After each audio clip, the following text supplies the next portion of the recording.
the desolate reaches of the Alaskan wilderness, where the wind howls like a mournful spirit and the snow stretches endlessly into a void of white, a secret research facility stood as a cold monument to human ambition.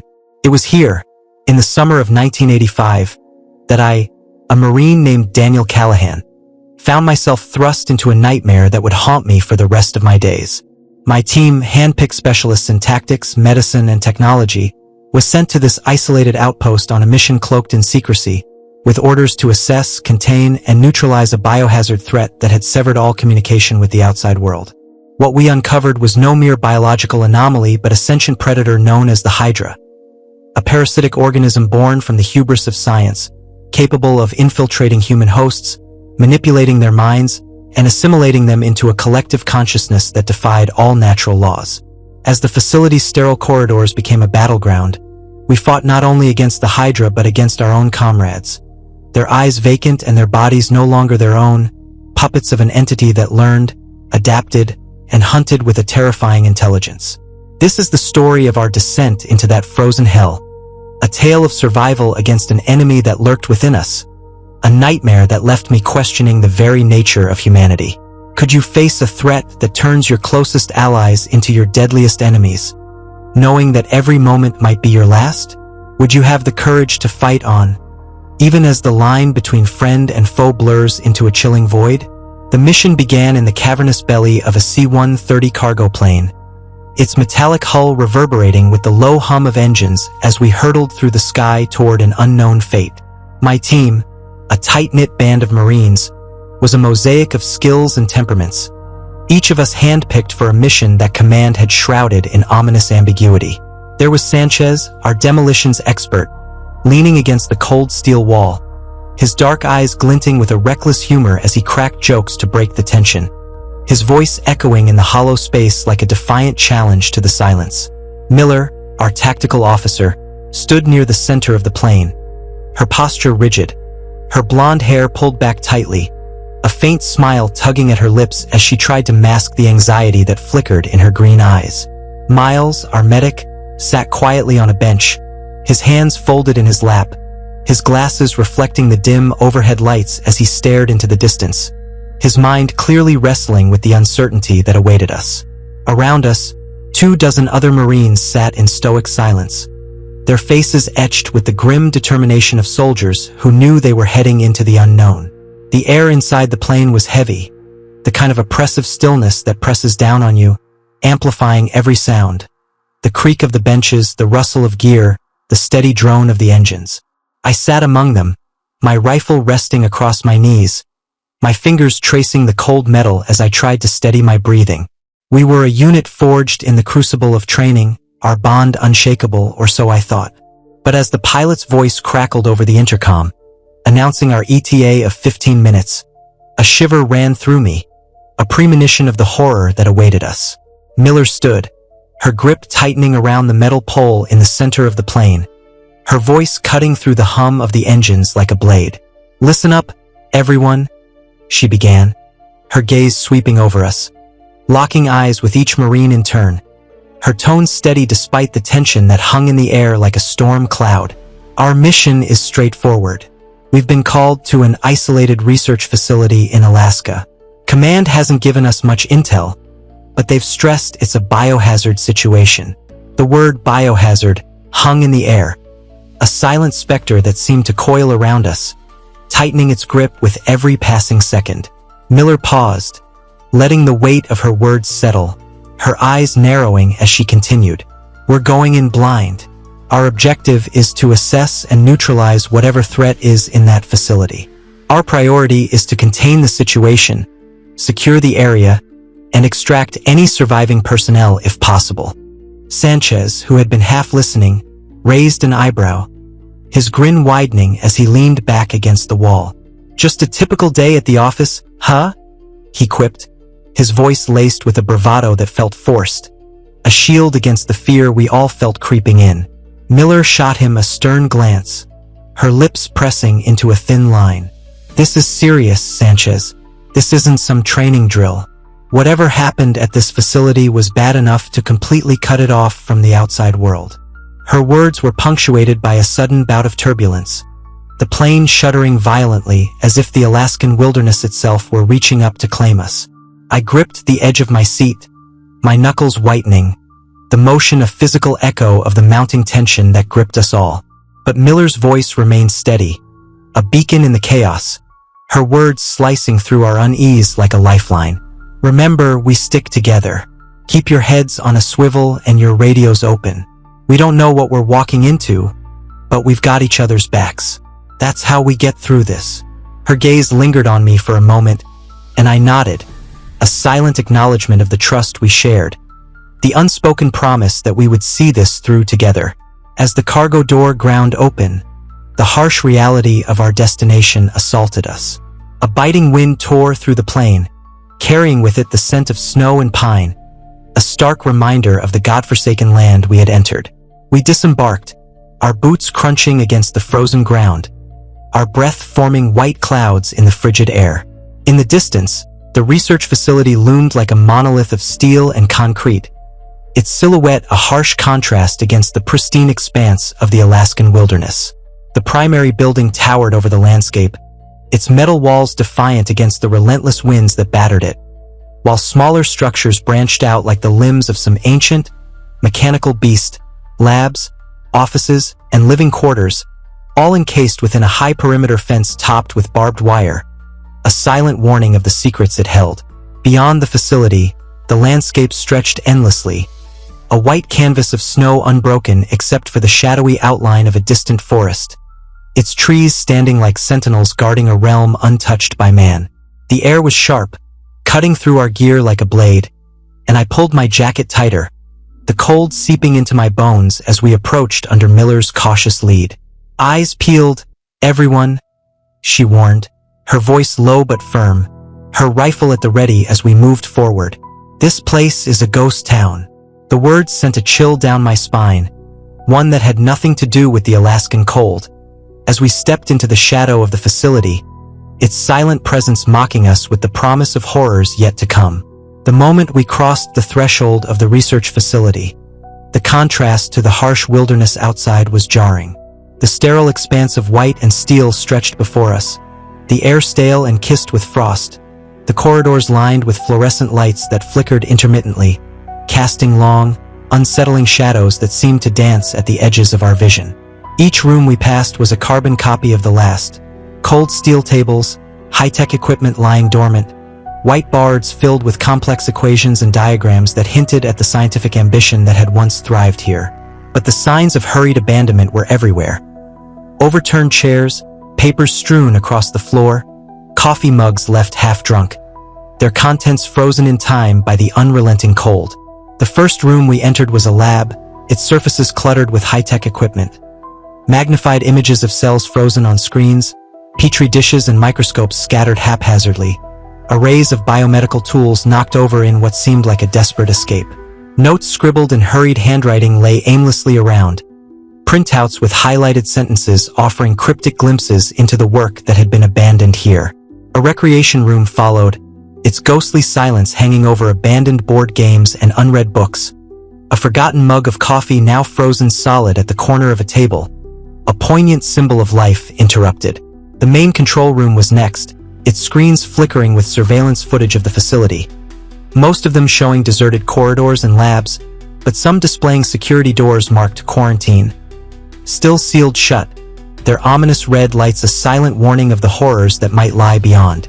Each door we passed was heavy and reinforced, bearing various hazard and biohazard signs, some rooms sealed entirely with labels of quarantine or contamination that sent a shiver down my spine.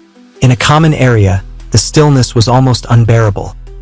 Uneaten food on the tables frozen in time, a thin layer of frost covering everything, as if life had simply stopped mid-breath.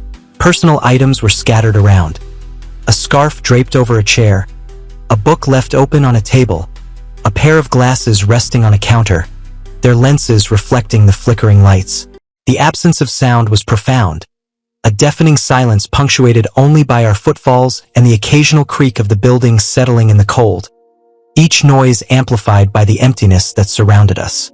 As we moved deeper into the facility, the sense of unease deepened, the mystery of what had occurred here hanging heavy in the air like a shroud. The silence was broken by a creaking door, the sound slicing through the stillness like a scream, and our hands instinctively tightened around our weapons as we moved toward the source, training and instinct kicking in. The door swung open, the faint light from the corridor spilling into a room that had once been occupied by one of the researchers. The space was a scene of disarray, papers covered in hastily scribbled notes and complex diagrams strewn across a metal desk, a desktop computer flickering erratically in the corner, its green glow casting an eerie light that painted the walls in sickly hues. "Callahan, see what you can dig up on that computer," Miller ordered, her steely gaze sweeping the room, her senses attuned to any potential danger. "Copy that," I responded, sliding into the swivel chair in front of the machine, the keyboard cold under my fingertips, the erratic pulse of the screen bathing my face in a ghostly light. A chill ran down my spine, a feeling of unease settling deep within my bones. Not from the biting Alaskan cold, but from the undeniable sensation that we were stepping into the aftermath of something dreadful. "Any leads, Miles?" Sanchez asked, his voice piercing the buzzing silence as he nodded toward Miles, who was engrossed in a research report he had picked up from the mess on the desk. Miles glanced up, adjusting his glasses, his brow furrowing as he squinted at the complicated jargon and diagrams. "Nothing concrete," he replied, his voice tight with concentration. "It's high-end bioresearch. It'll take some time to decipher this. Let's just say we're not dealing with a common flu outbreak." His attempt at humor fell flat, swallowed by the oppressive atmosphere of the room, the grim reality of our mission beginning to dawn on us all. This was more than just a containment operation. It was a descent into the unknown, a confrontation with something far beyond our understanding. "We can't stay here," Miller finally broke the silence, her eyes scanning each of our faces, her voice firm but laced with an undercurrent of urgency. "We need to keep moving." Sanchez grunted in agreement, straightening up from where he had been leaning against the cold metal of a lab table. "She's right. We've got a lot more ground to cover." I nodded, the weight of her words settling over me like a leaden cloak. "Let's press on." As a group, we exited the lab, stepping once more into the desolate corridors of the facility, the labyrinthine hallways seeming to close in around us as we ventured deeper, the shadows growing longer, the silence more oppressive, the air colder with every step. The deeper we ventured into the facility, the more the atmosphere seemed to thicken, the air growing colder, the tension wrapping around us like a vice. I found myself in what appeared to be the central lab, surrounded by complex machinery and scientific instruments, their surfaces gleaming faintly in the dim light. Among the clutter, a terminal flickered, its screen displaying a mix of codes, snippets of chat logs, and complex biochemical algorithms, a jumble of scientific data that seemed to pulse with a life of its own. But beneath the layers of complexity, the truth began to unravel, a truth that would change everything. Miller's gaze was fixated on the screen as I navigated the files, her posture tense, her jaw set, as if she could sense the gravity of what we were about to uncover. Miles, engrossed in his examination of the petri dishes on a nearby table, glanced occasionally in our direction, his expression a mix of curiosity and dread. I pulled up a document titled Project Hydra, my heart pounding as I took a deep breath, readying myself before I began to read aloud. Project Hydra. I started, my voice echoing in the cold room, the words reverberating off the steel walls like a death knell. Began as a program to explore genetic mutations and pathogenic controls.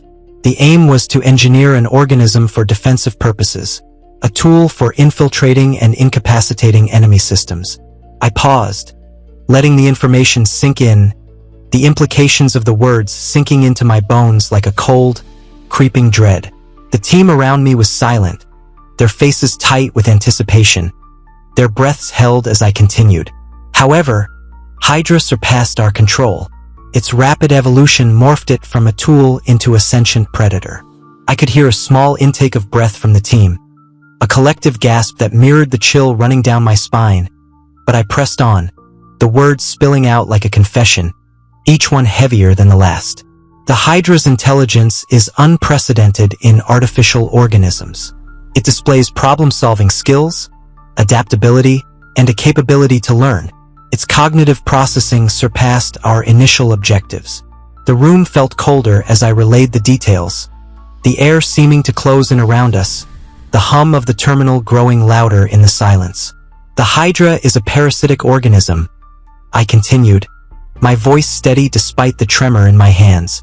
It invades host bodies, assumes control, and reproduces within them. The host maintains its basic functions, making it challenging to identify an infection. I glanced at the faces around me. Tight lines, narrowed eyes, lips pressed into grim lines, the weight of the revelation settling over us like a shroud. Infection occurs through contact with Hydra's microscopic larvae. Once inside a host, the Hydra takes root within hours, hijacking the host's nervous system. The host becomes a puppet, its actions directed by the Hydra.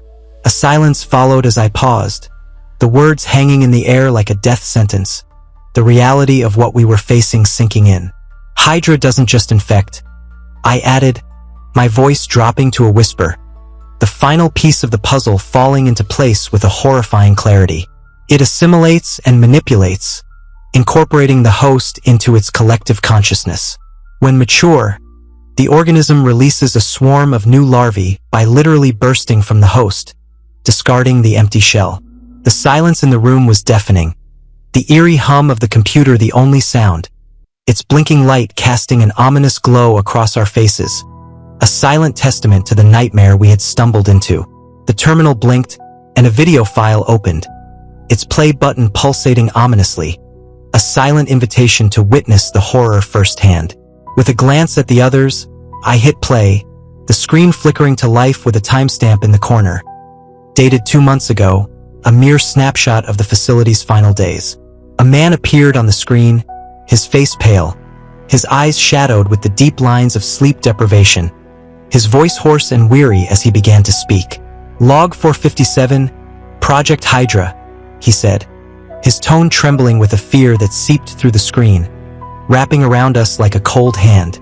We've made significant progress, but not as we anticipated.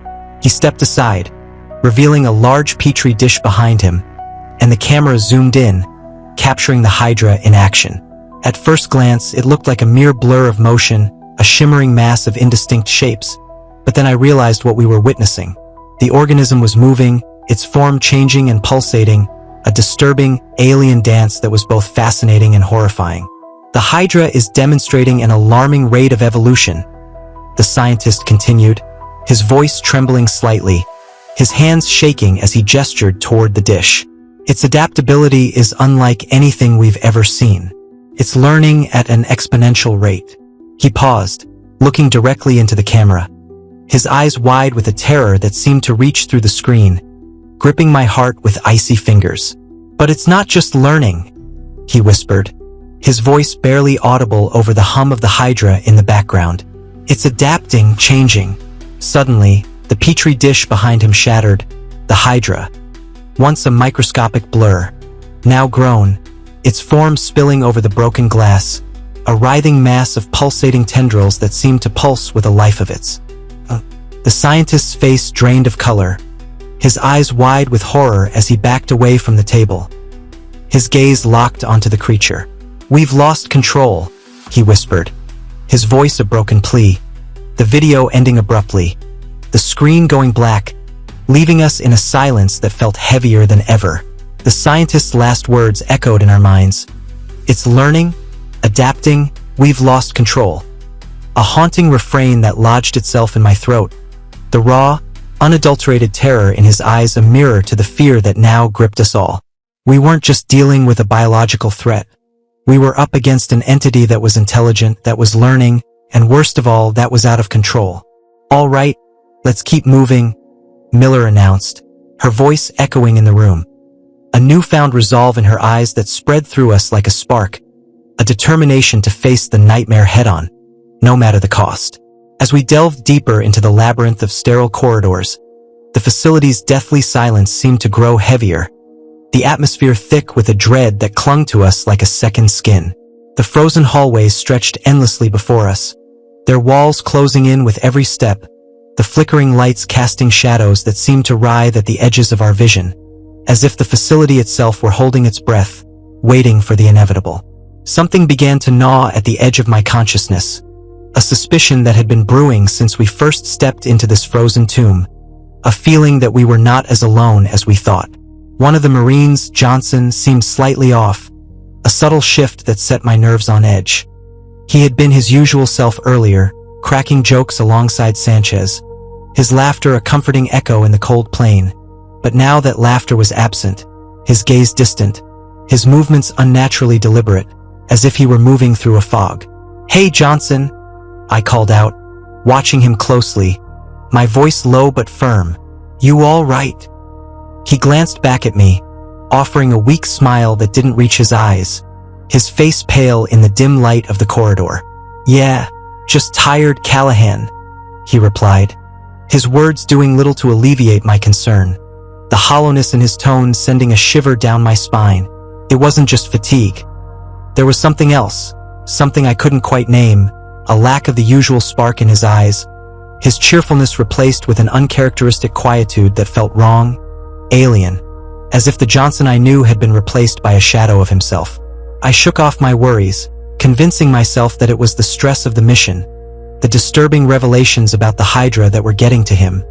But the seed of doubt had been planted, and it refused to be ignored.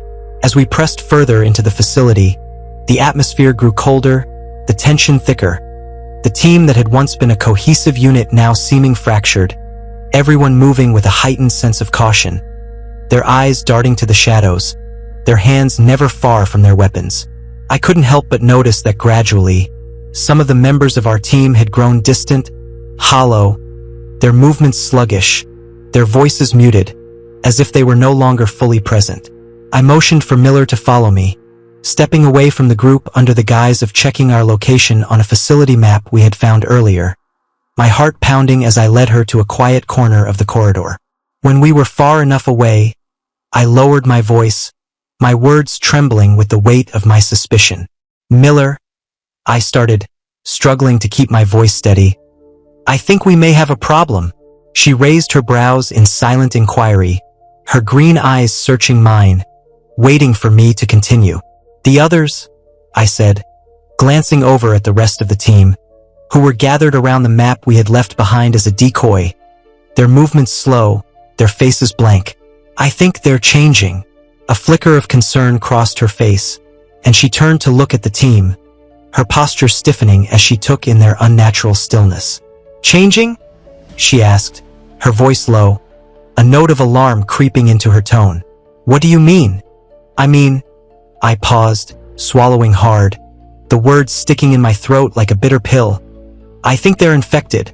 Her eyes widened, a sharp intake of breath escaping her lips as she looked back at me, the reality of my words hitting her like a physical blow. "Infected?" she repeated, her voice laced with shock, her gaze darting back to the team, searching for the signs I had seen. I nodded, my stomach twisting with dread. "Look at them, Miller. They're not acting like themselves. They're quieter, less animated. It's like they're not really here." Miller watched our team for a long moment, her eyes narrowing as she took in their behavior, the subtle shifts that had gone unnoticed until now. The way Miles stared at the medical equipment in his hands as if it were a foreign object, the way Johnson's laughter had been replaced by a chilling silence, his replies coming as monosyllabic grunts, his voice devoid of life. "We can't be sure, Callahan," she said finally, her voice steady but laced with worry, her gaze returning to me. "They're under stress. We all are." "I know," I replied, my voice tight, "but we can't ignore the possibility. The Hydra is intelligent, manipulative. It could be using them to get to us." She exhaled slowly, the worry etched into her features, her hands tightening around her rifle as she considered my words. "All right," she said at last, her tone resolute. "We keep a close eye on them, but we don't act. Not until we're sure. And Callahan," she added, her eyes locking onto mine, "we keep this between us. The last thing we need is panic within our ranks." I nodded, the weight of our secret settling over me like a leaden cloak. "Yeah, you're right," I said, my voice barely above a whisper. Let's just hope I'm wrong. But as we rejoined the group, the suspicion lingered, a dark shadow at the edges of my mind, a whisper of dread that refused to be silenced. It didn't take long for Miller to start seeing what I had pointed out, the seed of doubt taking root in her mind, the signs becoming impossible to ignore. The subtle changes in our team, the way their eyes seemed to glaze over, their movements growing more deliberate, more mechanical, as if they were no longer in control. The final nail in the coffin was Johnson. He had always been quiet, but now he was nearly silent, his replies, if he gave them at all, coming as monosyllabic grunts, his voice empty, his words hollow. When I caught him staring at me, his eyes were flat, almost lifeless, the usual spark long extinguished, replaced by a chilling void that sent a shiver down my spine. We were standing a little apart from the group, watching them, when I felt Miller tense beside me, her gaze locked onto Johnson. Following her eyes, I saw what had caught her attention. He wasn't just staring at us now.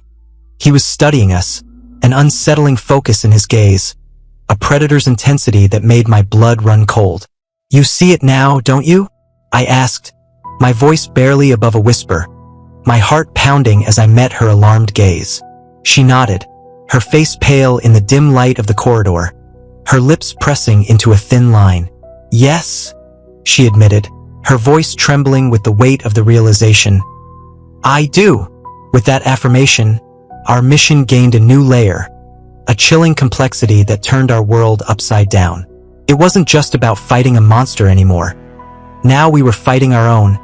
Our comrades turned into potential threats, their bodies no longer their own, their minds enslaved by the Hydra's insidious control. The realization that the Hydra might already be among us sent a wave of dread crashing over me, a cold, suffocating fear that threatened to drown me. Callahan, Miller said, her voice low but urgent. We need to contact command. They need to know what we're dealing with. I nodded, my hands trembling as I reached for the radio, the metal cold against my skin, my fingers fumbling with the dials as I connected to command. We were prepared for danger, trained for it, but the Hydra, an intelligent, manipulative entity that had already infiltrated our ranks, was beyond anything we could have imagined. The line crackled, and a voice came through, sharp and authoritative. This is command. Do you read? I swallowed hard, gripping the radio tighter, my voice steady despite the tremor in my hands. This is Callahan. We've made a disturbing discovery. I relayed our findings, the Hydra's intelligence, its ability to infect and control hosts, the suspicion that some of our team might already be compromised. Each word a weight on my chest, a confession of the nightmare we were living. The response was immediate, the voice on the other end laced with a grim finality that sent a chill down my spine. Exterminate the Hydra, whatever it takes. Then the line went dead, the command echoing in the air like a death knell, a harsh reverberation bouncing off the cold walls of the facility. I glanced at Miller, her face hardened, her eyes glossed with a mix of grim determination and fear, the icy composure we were trained to maintain as Marines cracking under the weight of the task ahead. Extermination, she murmured, her gaze lost somewhere in the bleak concrete walls, her voice a hollow echo of the resolve she was trying to muster. It wasn't a question, not really, just a repetition, an attempt to grasp the enormity of what we had been ordered to do. I released a shaky breath, my hand still clutching the cold metallic radio, the reality of our situation settling over me like a leaden cloak. It's us or them now, I managed to say, my voice barely above a whisper, the words tasting bitter on my tongue. Miller nodded, her jaw clenching, her gloved fingers tightening around her weapon, her eyes reflecting the same dread I felt clawing at my insides, but also a spark of determination, a resolve that refused to break. So it seems, she responded, her voice colder than the Alaskan air surrounding us, a steely edge that spoke of the fight ahead, the battle we had no choice but to wage. In her eyes, I saw the same fear, the same uncertainty, but also the unyielding spirit of a Marine, a soldier who would not buckle under pressure, who would fight to the end, whatever the cost, whatever the odds. And that's precisely what we were going to do. As we ventured deeper into the facility, the air grew colder, the shadows longer, the silence more oppressive, each step a descent into a nightmare that seemed to have no end. We stumbled upon another room, a makeshift lab littered with reports, scattered vials, and the frost-tinged echo of panic, the air thick with the scent of chemicals and despair. I picked up a file, the words counteragent scrawled across the cover in a hurried hand. A glimmer of hope in the bleak abyss of our situation, a lifeline in the darkness that threatened to consume us. My fingers traced the words of the document as I began to read aloud, my voice filling the chilly silence, each word a beacon of possibility in the face of despair. According to this, they were working on a counteragent derived from a sample Hydra organism. I said, my eyes scanning the pages, the scientific jargon a maze I struggled to navigate, but understood enough to grasp its importance. The report details how a team of scientists was able to isolate a piece of the Hydra's DNA structure. They discovered a unique weakness, an Achilles heel, that could potentially disrupt its control over hosts. I paused, the weight of the revelation sinking in, the hope it offered a fragile thing, a flickering flame in the darkness. From this revelation, they synthesized a counteragent designed to attach to the Hydra cells, disrupt their manipulation capabilities, and eventually cause them to self-destruct.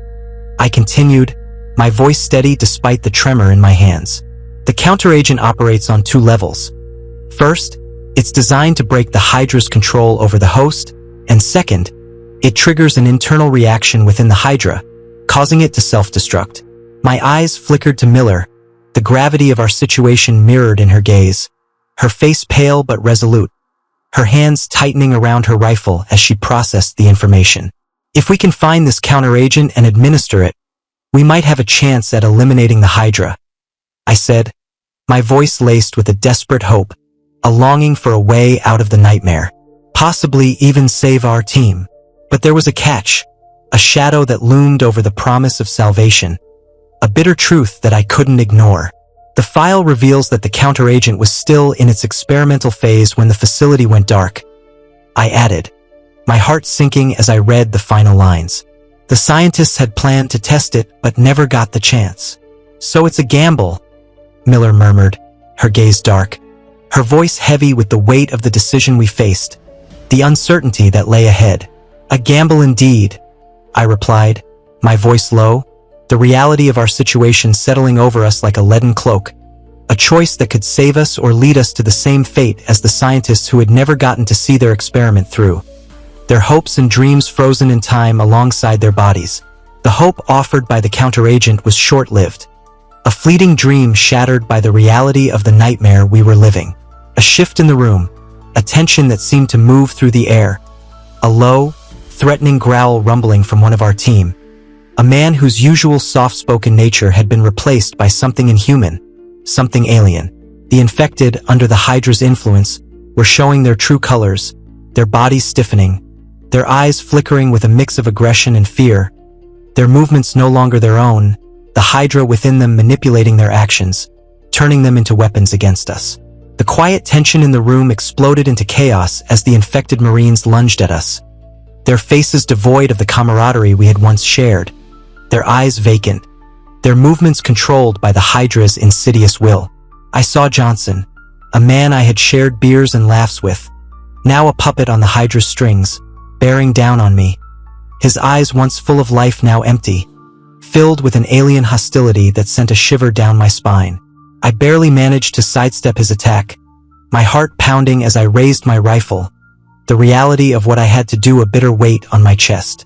Miller was fending off two others, her movements fluid and focused, but her face betrayed the pain of fighting her own people, the anguish of turning her weapon on those she had sworn to protect. Sanchez grappled with another Marine, his banter replaced by pained grunts as he tried to disarm his opponent without causing harm, his face a mask of determination and sorrow. "We need to get to the lab," Miller yelled over the melee, her gaze meeting mine, her voice a lifeline in the chaos. "The basement, Callahan." Nodding, I made a break for the door, Sanchez covering me as the deafening sound of gunfire echoed through the hallway, the sharp crack of bullets a stark contrast to the eerie silence that had preceded it. We launched ourselves into the fight, Sanchez leading with his rifle sweeping left and right as he advanced, Miller taking the rear, covering our backs, her pistol a steady rhythm in the chaos. I was in the middle, my heart hammering against my chest, the reality of our situation becoming painfully clear as I witnessed the infected Marines fighting with inhuman strength. Their bodies no longer their own, their training turned against us by the Hydra's cruel manipulation. A Marine appeared from an intersecting corridor, charging towards Sanchez with a speed that defied humanity. His eyes empty, his movements mechanical. Quick as a flash, Sanchez sidestepped and struck him with the butt of his rifle, knocking him down, but another appeared, this time targeting Miller. She was faster, dropping to a knee and unloading her weapon, forcing him back, her face a mask of grim determination. I kept moving, gun at the ready, turning a corner only to nearly collide with an infected Marine. His face a twisted parody of the man I had known, his eyes devoid of humanity, his hands reaching for me with a chilling intent. There was no time to think, no time to feel pity. I fired, aiming for his legs, the bullets tearing through flesh as he went down, but not before landing a punch that sent me sprawling to the floor, the world spinning as I hit the cold concrete, the taste of blood in my mouth a sharp reminder of the stakes. I scrambled to my feet, the pain a dull throb in my side, my vision blurring as I stumbled forward, Miller and Sanchez still pushing ahead, leaving the fallen behind.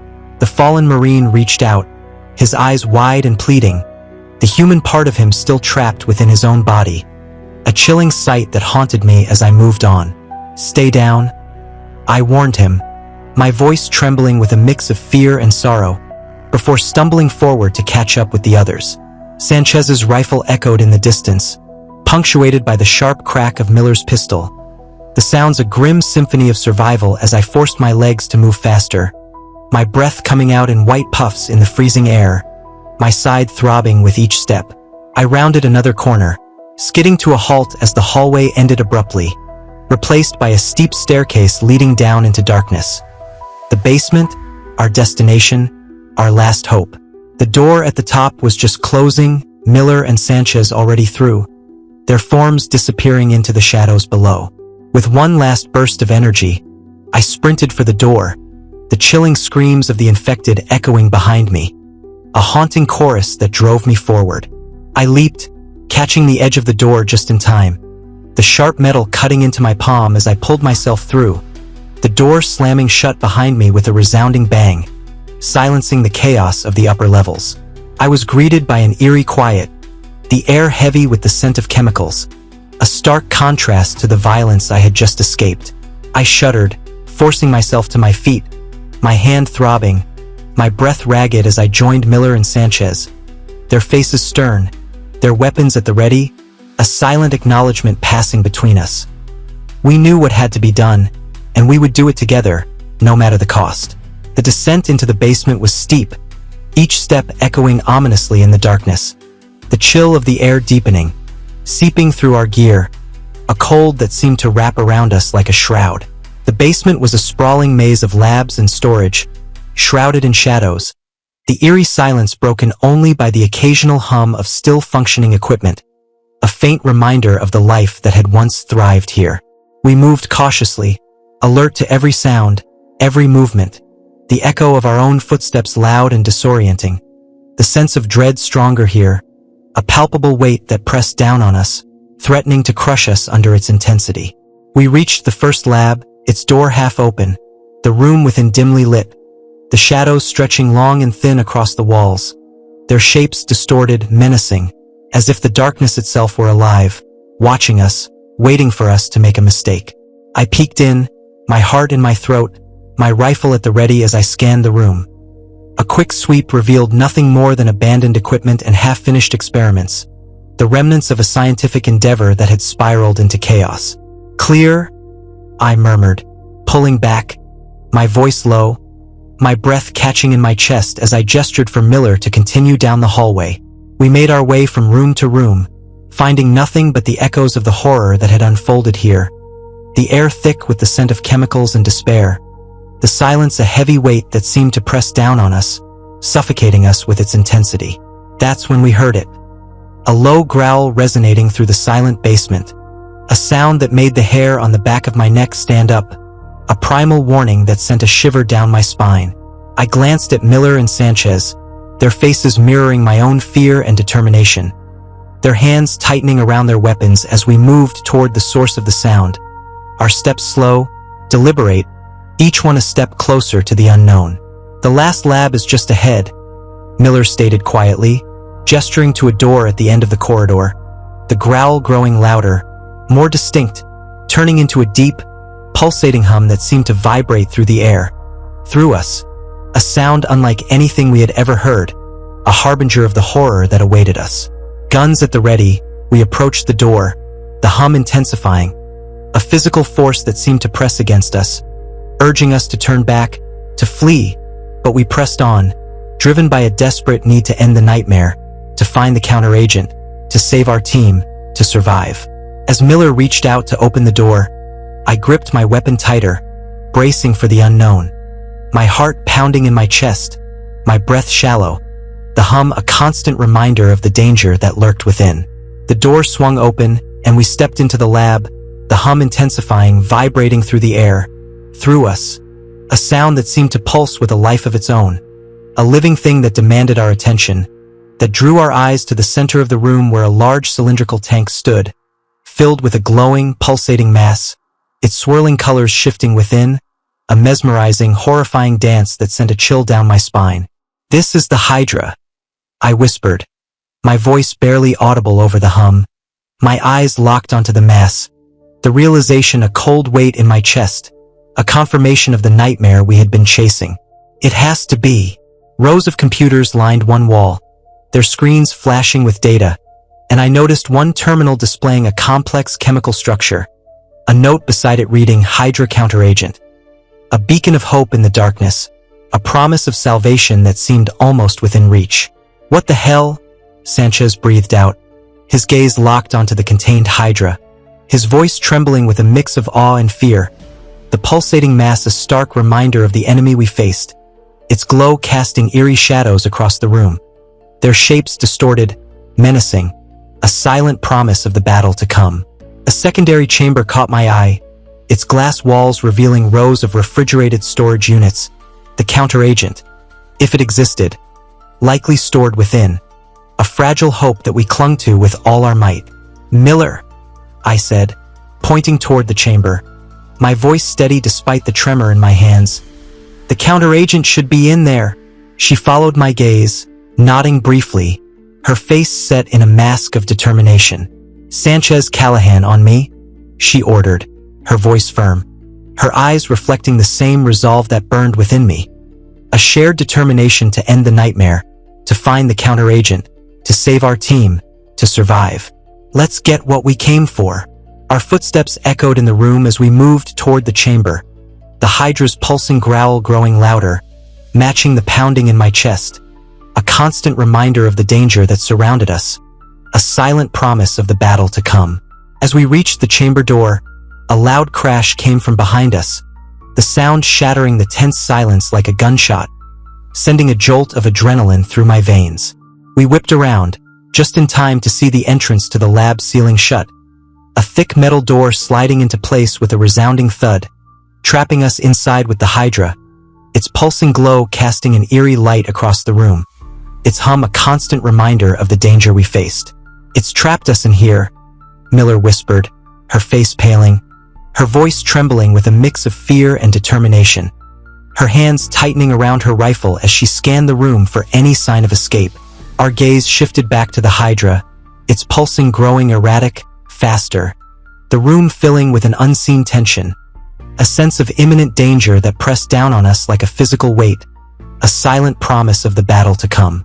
The lights flickered, a low, guttural growl filling the air, and in the flickering shadows of the lab, we realized we were not alone. The Hydra had sensed our intentions, and it had its hosts ready for a fight, their shadowy figures emerging from the room's darker corners, their movements chillingly synchronized, their eyes vacant, their bodies no longer their own, puppets of the Hydra's insidious will. "Back to back," Miller shouted, and we moved swiftly, forming a tight circle, guns trained on the encroaching threat, our breaths ragged, our hearts pounding as the infected Marines closed in, their faces devoid of the camaraderie we had once shared, their movements controlled by the Hydra within them. Sanchez was the first to fire, his rounds finding their target with practiced precision, the infected Marine staggering back but not going down, the Hydra inside him controlling its every move, using the Marines' training against us, a chilling reminder of the enemy we faced. I opened fire, the recoil of the gun jolting my arm, the sharp crack of bullets echoing in the room. But the infected kept coming, their faces devoid of pain or fear, their bodies driven by the Hydra's will, their humanity stripped away, leaving only the shell of the men we had once known.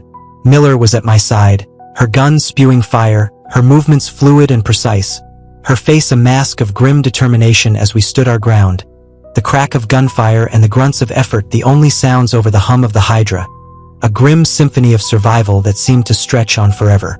With a loud beep, the chamber door behind us hissed open, revealing rows of refrigerated units, just as the document had described, a beacon of hope in the chaos, a chance at salvation that seemed almost within reach. "Cover me!" I shouted, darting toward the chamber, weaving between the storage units, my eyes scanning for any label or sign of the counteragent, my heart pounding in my chest, the sounds of the ongoing fight echoing around me. The strained grunts of Miller and Sanchez, the sporadic gunfire, the unsettling growl of the Hydra, a constant reminder of the stakes, of the nightmare we were living.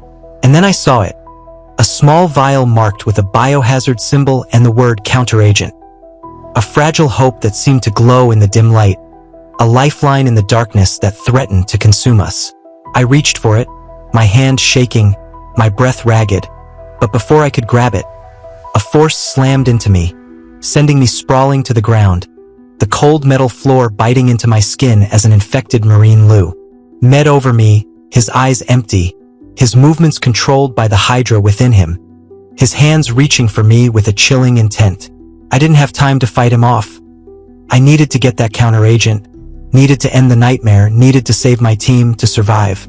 As the Marine lunged, I rolled to the side, my fingers finding the vial, and with a swift movement, I plunged it into the Marine's thigh, my heart pounding as I waited for the counteragent to take effect, for the Hydra's control to break, for the man I had known to return.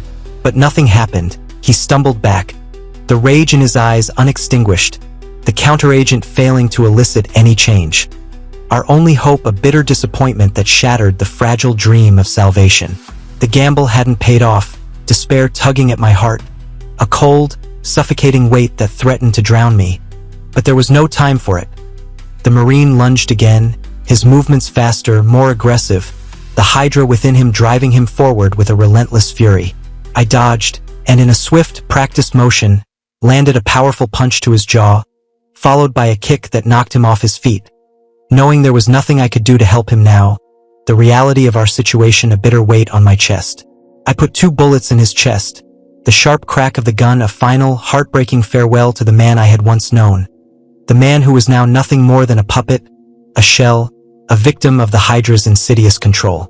Fighting off the wave of despair, I pocketed the ineffective counteragent, pushing myself off the cold floor, my hands trembling, my breath ragged as I took one final look at the downed Marine. His eyes wide and pleading, the human part of him still trapped within his own body. A chilling sight that haunted me as I bolted from the chamber, rushing back into the fight. It didn't work. I shouted over the chaos, my voice raw, the words a confession of our failure, a bitter truth that settled over us like a leaden cloak. Miller and Sanchez turned to me, their faces a mirror of my own shock and disbelief, but the pause was fleeting. The infected Marines recovered quickly, pressing their attack with renewed vigor, seemingly driven by the Hydra's desperate instinct for survival, a chilling realization that sent a shiver down my spine. Without the counteragent, our options were dangerously limited. We couldn't risk killing our infected comrades, but we couldn't let the Hydra spread either, the weight of the decision a bitter burden that threatened to crush us. With a grim nod, Miller took charge, her voice cutting through the chaos like a blade, her resolve a beacon in the darkness. "We can't let them leave this facility," she said, her eyes locking onto mine, her face pale but determined, her hands tightening around her rifle.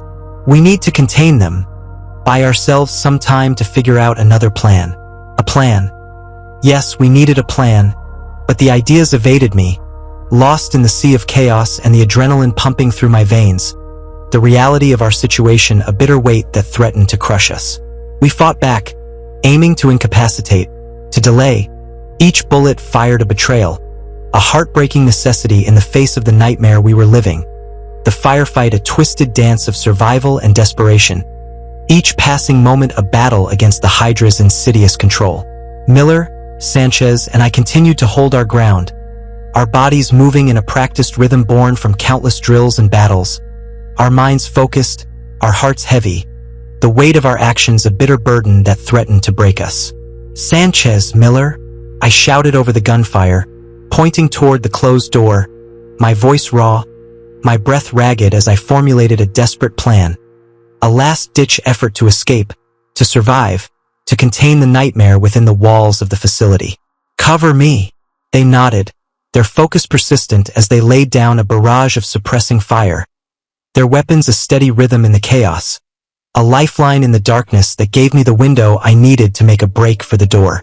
I felt the infected staring at me, their bodies moving with an eerie synchronization as they tried to intercept me. Their eyes empty, their movements mechanical, a chilling reminder of the enemy we faced, the Hydra's insidious control a constant threat that loomed over us. The door seemed miles away, each step a monumental effort, my legs burning, my side throbbing, but with a final burst of adrenaline, I made it, my hands scrambling against the cool metal, searching for the release mechanism, my breath ragged, my heart pounding as the infected closed in.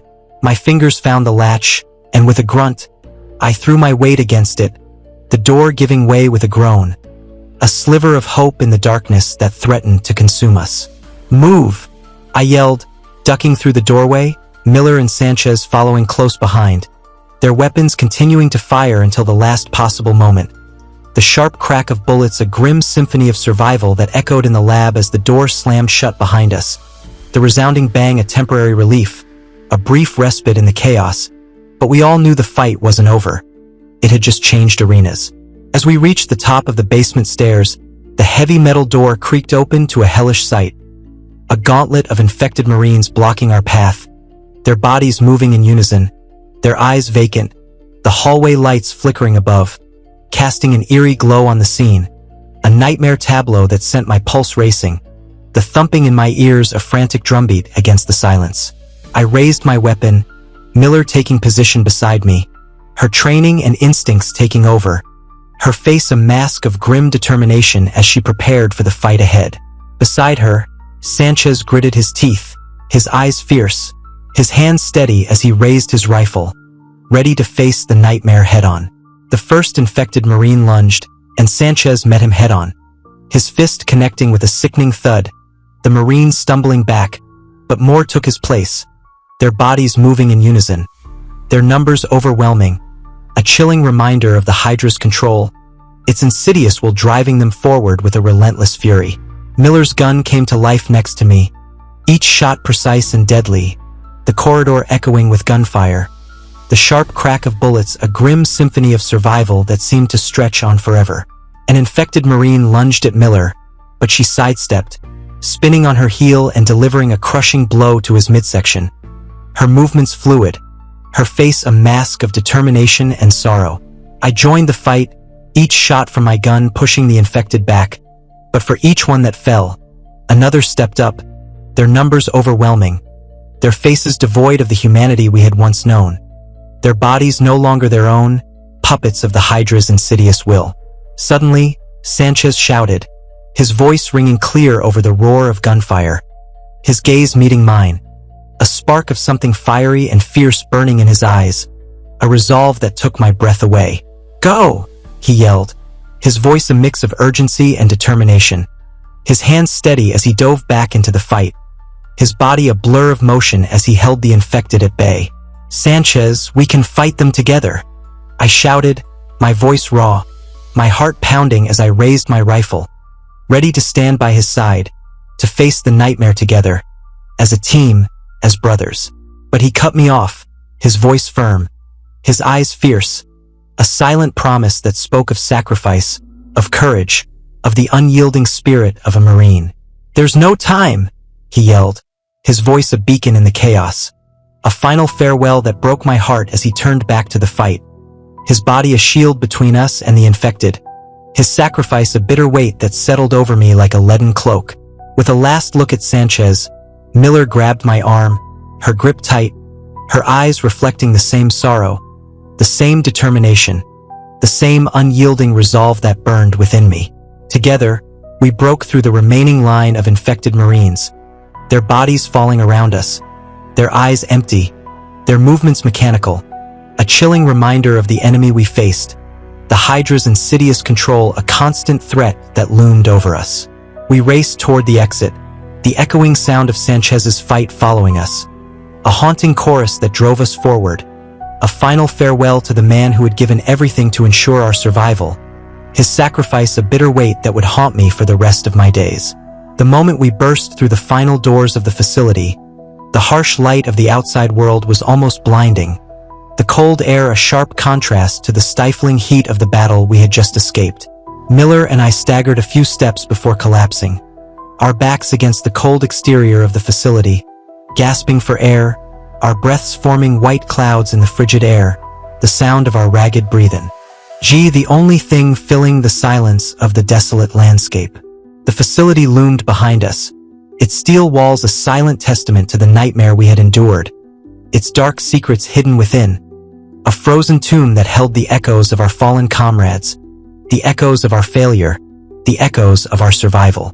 "We need to call command," Miller gasped, her voice hoarse, her face pale under the grime and sweat, her eyes locked onto the entrance, as if expecting the infected to burst through at any moment, their bodies driven by the Hydra's insidious will. I nodded, pulling out our communication device with trembling hands, my fingers fumbling with the dials as I connected to command, the weight of our survival a bitter burden that threatened to crush me, the reality of what we had lost a cold, suffocating weight that settled over me like a leaden cloak. "Command, this is Callahan," I said, my voice trembling, my breath ragged as I leaned heavily against the cold concrete of the structure. The facility's shadow a constant reminder of the nightmare we had escaped. There was a brief moment of silence before the response crackled back, sharp and authoritative. A lifeline in the darkness that threatened to consume us. "Callahan, this is command. Report. We've made it out of the facility," I told them, my voice raw, the words a confession of our survival, a bitter victory that tasted of ash on my tongue. "Miller and I are the only two survivors." The response from command was immediate, laced with regret, a silent acknowledgement of the cost of our mission, the lives lost, the comrades we had left behind. "Understood, Callahan," the voice said, a heavy silence hanging in the air for a beat before command's voice cut through again, a note of grim determination in his tone. "Callahan, were you able to retrieve any data from the facility?" Miller glanced at me, her gaze heavy but steady, her eyes reflecting the same resolve that burned within me, the same determination to ensure that our sacrifice, our survival, had not been in vain. We had managed to save some data, downloaded onto a secure chip now tucked safely in my pocket, a final testament to the nightmare we had endured, a fragile hope for the future, a chance to understand and defeat the Hydra, to ensure that our comrades had not died in vain. "Affirmative, command," I replied, my voice steady despite the tremor in my hands. "We were able to secure a substantial amount of data." "Copy that," command's voice responded. A pause, a moment of hesitation that had my heart pounding in my chest, the weight of their next words a cold, suffocating dread that settled over me. "We're sending an extraction team to your coordinates, Callahan. Hold tight." And Callahan, the voice added, a note of grim determination in his tone, a final order that sealed the facility's fate. "We're sending a pair of jets to level that facility. We can't risk the Hydra getting out. The data you've secured is our best shot at understanding and defeating this thing."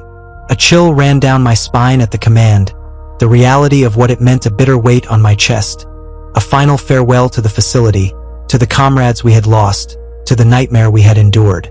We had walked those halls, fought against our own in those rooms, and now it was going to be wiped off the map, as if it had never existed, a frozen tomb erased from the face of the earth, its dark secrets buried beneath the rubble, its echoes silenced forever. "Understood. Command?"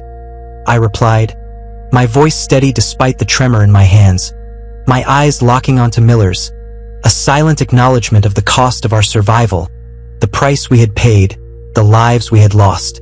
The sound of approaching choppers filled the air, a distant hum that grew louder with each passing second, a lifeline in the darkness that threatened to consume us. After a few hours of waiting, Miller by my side, her eyes reflecting the moonlight, her face pale, her expression lost in a world of thought, the extraction team descended with military precision, their choppers' lights cutting through the darkness, a beacon of hope in the desolation that surrounded us. We were quickly ushered on board, our bodies heavy, our minds numb, the weight of our survival a bitter burden that settled over us like a leaden cloak. As we ascended, I risked a glance back at the facility, its silhouette a dark stain against the pristine expanse of the Alaskan wilderness, its steel walls a silent testament to the nightmare we had endured, its dark secrets hidden beneath its cold exterior, a frozen tomb that held the echoes of our fallen comrades, the echoes of our failure, the echoes of our survival. Soon, the facility was out of sight, replaced by the vast expanse of the wilderness stretching out below us, a white canvas of snow unbroken except for the shadowy outline of a distant forest, its trees standing like sentinels guarding a realm untouched by man. But I couldn't let go of the memory of what had happened, the faces of the infected Marines, the look in Sanchez's eyes in his final moments, the haunting chorus of their screams as we fled, a final farewell that would haunt me for the rest of my days.